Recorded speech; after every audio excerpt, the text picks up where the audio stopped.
akin. O, merong galit na galit sa akin sa bagot ni Chamame.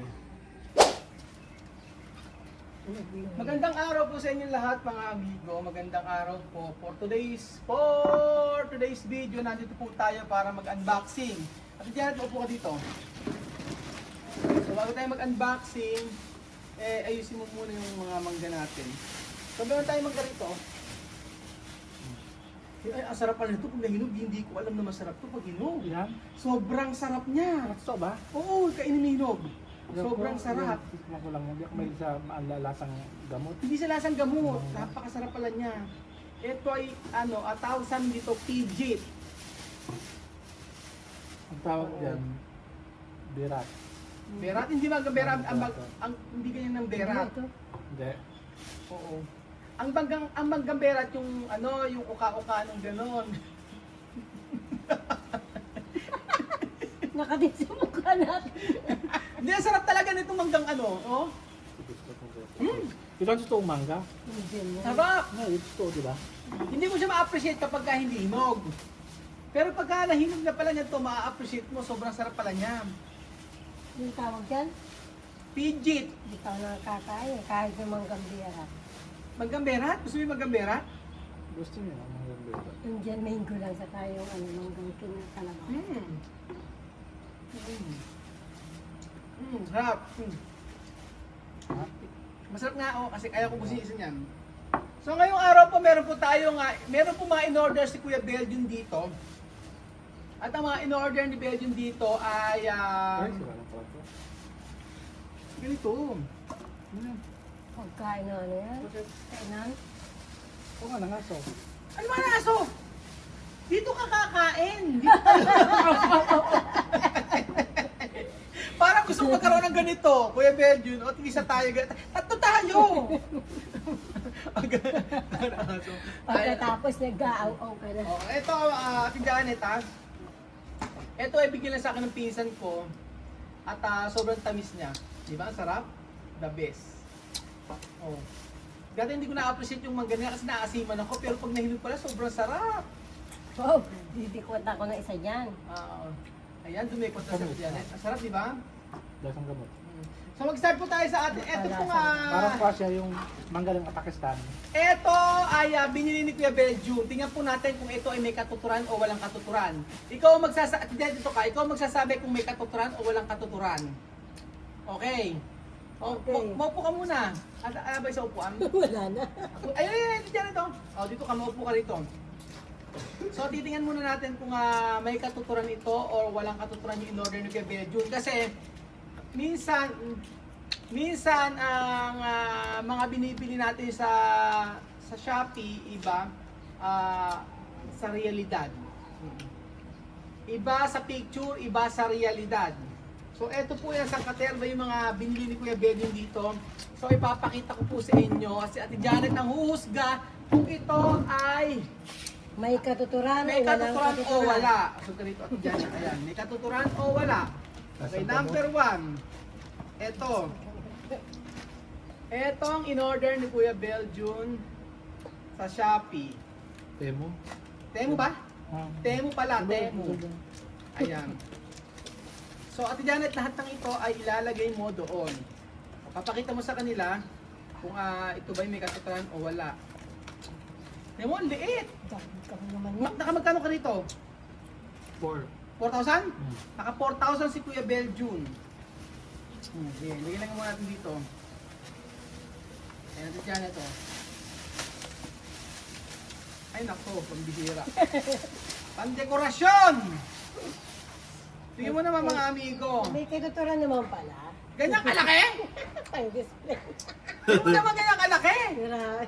Ipakita mo sa camera, tingnan mo nga. Oh, Ilagay ko sa... ilagay mo. May katuturan o wala? Table ko yan. Tingnan mo nga, eto pa, At magkaiba pa ng kulay. So yung mga binili ko Belgium, palagang 4,000. Okay. Mangga. Next. Eto. Kaya mo, may ano yan sa kanya, may katuturan. Eto pa, tingnan natin kung may katuturan kung binili ko Sabi, magkusama sa kadawat. Yan, magkusama. May matsura. Ano ba yun? Ba't may hito rito? Baka mahilig siya sa isda. Ang pangit naman ang dekorasyon ng Purpose. Belgium. Purpose. Huwag mo nilagay sa bahay ito, ang pangit. Di ba ganda? Mahilig siya, ayan ang mahilig sa isda Ito po, pa. si Kuya Belgion. Kaya ganyan. Ang lilit naman ito.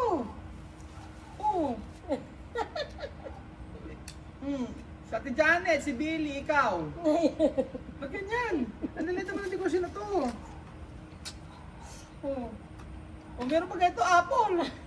Pag ano yan, pag Pasko. Ay, ito nga dyan, pagkatapos yung bahay mo, yun ang i-ano mo, i-ano mo na. O, meron pa nito, tingnan mo naman. Apakapangit. Plastic, plastic sa plastic. Plastic daw ito. Master na Oo. lang. Masala. Tapos ito pa. Wow, mahilig ka na. Medyo kung ano binibili mo, lubayin mo na pag-ibili sa ganito.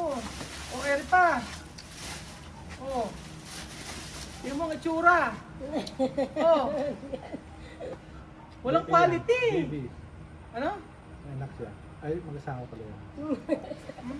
Para kay Kuya Belgion, lahat yung binili niya, may katuturan sa kanya. Oh, di ba? Kung sila dyan, ito po. Huwag mo ilagay sa bahay, hindi maganda. Ito, palit natin yung isa, yung malungkot. Ito, palit natin. Eri pa, o. Ano ba rin? Padusok? Ay, isda. Dalawa yan, dalawa yan. O. Kaya mani pa. Siya, pakita mo si Janet. At picture, di mo naman, o. Okay na, Ay, kita naman dalawa. sa ako ang malungkot. Pakita mo si Janet, gano'n pakita mo. Dalawang palas Kaya, yan. pakita mo. Kano yun? Pagano mo. Kano yun? Hindi ganyan, ganito Gusto ko yan. naman yung roller kasi bili yung malungkot na... O, ayan. Hmm. O, okay ba sa'yo? Ang maganda. Yung mga, sabihin niyo po mga amigo kung worth it ito, 4,000 pesos. Sige, ito. Meron pa rito, Yan pala. Kaya ba naman palaki pala? Sabi niya natin dyan, dahil ko na yun. 4,000 pesos. Di ako bibili niya. Ayan. Talaga 4,000 eh. O, ito pa. Ah, ito parang okay to. O, Ay. ito. Parang ito okay. Ayun. O, ayan. Mas okay Ito, pa may to. hito ka pa. O, may... Bigyan di correct yan sa inyo. O, ito parang okay to. Oo. Pakita mo sa camera. Ayan. Opo, may katuturan. Ayan. Parang okay na okay. Bili na po kayo. Oo, ayan. Kapitan lang tayo. Ito. Ay, dalawa sila. O, ayan. Pakita mo naman si Janet sa kanila. Lalaki at babae ba yun? Pareho ba? Taas Sige, mo, din ayan. sa table na. Sa table. Ayan. Parang okay pa yan. So, ito, may katuturan. Ito. Tingnan mo. Hindi ko maunawaan Kaya si kung ano Janet ito. yung ibigay Si Janet, ko. ano? Regalo ka na dyan. Ano ba yan? Regalo doon sa'yo. Apple? Apple. Ang paswerte yan. Apple. Ayan, oh. Lalagay mo sa class. Lalagay mo yan. Ganito. Di mo, oh. O, di ba, Janet? Hmm. Ikaw ang nagwagi. Yung dawin Ayan, ah. si Janet, meron ka na pag-display sa bahay mo. Ay, pala itatago mo na yan. Pakita mo kasi atin Janet, ganun mo, i-flex Okay, mo. binigay Ayan, ko sa ganyan akin ang si pag-flex. Kuya Belgion. O, ito pa meron. Salamat po. O, ito pa. Meron pa sabi bibigay ko dapat dalawa. Ah, dalawa pala to. O, meron pa isa. O, si Janet, meron pa isa. Sabi, partner. Tapos, may lakas ka ba? Nag-abro ka? Hindi, dahil na ulan. Hindi mo nakikita dumi-dumi. O, ito. Bigay mo sa bahay mo to, ha? Ang paswerte daw yun. Wow. Yung mga pinagbibili ni Belgium. Hindi ko Kasi ilalim ng dagat. Oh. O, ito pa. Ito, malaki-laki to. Tingnan nyo. Malaki lang pero maliit. Malaki rin yung box. Ewan ko, saan na si Benji na ano to. Mahalagang 4,000, parang lugi tayo dito ah. Mahal daw yung ship. Mahalang shipping. Walang pre. Bakit naman kasi sa picture maganda? Yung may mga... Oh. Yan. Ba't ang laki ng lalagyan? Ang ano nalalagyan, ang liit. Kaya pagpasok mo, maglalagay ka ng barya. Barya. Paglabas ng lalabas, kukuha ng barya. Ayan. Kaya ng barya. Eto. Mga may dahon. Yung magkakasama sila. O yan, nalagang... Yun ang mahal lang siguro sa kanya. tingnan nyo, ito yun. Oh. Ito mahal to, Kaya magkano ng to? ka ba? Magkano to? Pwede ko alam. Kamumukhaan ka? Kamukha ni Sandra. Ayan, kamukha ni Sandra. O, ito lang. So, ayan. Tingnan natin, pakiabot na natin Janet ng cellphone. Teka, tuturo ko sa inyo. So, ito po, Ay, sa halagang 4,000 na nabili ni Belgium. Ito po yun. Tingnan niyo po. Isa, dalawa, tatlo, apat, lima. Ilan yan? O, yan yung mga nabili ni Belgium sa halagang 4,000. Tingin mo ba worth it yung binili mo sa 4,000 na yun? Yung totoo? Lugi. Oo. Lugi. Meron ka na bang binili sa online na jumakpat ka? Mayroon. Ano? Damit. Anong damit? Sa Hong Kong. Matagal na. Yung ganun ko sila. Kaya nga pag bibili ka sa ganyan, tingnan mo, oh, peke. Ayan, oh. Diba? Kagaya nito, oh. Siguro isipin mo, oh, talagang 4,000 tapos ganito yung mga bibilin, mga plastic, ano ganito. Oh, diba? Oh, tingnan nyo naman, oh. Walang ka-quality. Actually, ang okay lang dito, eto, para sa akin. Eto, ang okay. At Janet, ilagay nyo na ito sa may Casa Pilipina. Ilagay nyo na lang sa Casa Pilipina. Parang sa totoo lang, ito lang ang okay. And then, the rest ay hindi na siya okay. Lalo-lalo na to, may isda pa, oh. Diba? Walang ka-quality. Pero pag nakita nyo sa... pag nakita nyo ito, hindi maganda. Sa personal. Kagaya nito, oh. Parang trophy. O, ayan, oh, may trophy pa. Ayan. Tapos ito, tingnan nyo nga po mga amigo. Parang yun lang ang okay para sa akin. And then, the rest wala na. Parang ito okay pa rin naman to. Tsaka ito. Ayan. Ayan, ganyan siya. So, paano ang gagawin natin mga amigo kung talagang mahilig si Belgian umorder. Walang lubayang rider sa amin araw-araw. Ganun po mga amigo. Kaya nga po, pagka merong tumawag na kung di kay Kuya Belgian, kay Riz, kay Kylie, sila lang. Ako hindi ako ma-order. Pagka umorder ako, sasabihin ko lang kay Lenlen. Pero kasi ilang beses na, kagaya niya 4,000 pesos. Yung 4,000 pesos na yan, pag ibinili mo po yan ng dekorasyon na maganda, medyo sabihin na natin ang isa 500. O, di ba? Ilan yun? O, di ba? Sa 4,000, di 8 na yun. Walong magaganda na dekorasyon na yun. O, nakakahinayang. Ito ilan? 1, 2, 3, 4, 5, 6, 7, 8. Di ba? O, nakakahinayang. Kaya sabi ko kay Benji, huwag ka na masyadong o-order ng mga ganyan-ganyan kasi hindi worth it. Lalo na pag online. Walang nakakahinayang yung pera. But then sabi ko nga, kung masaya siya sa ganun, di go, sige lang. Walang makakapigil.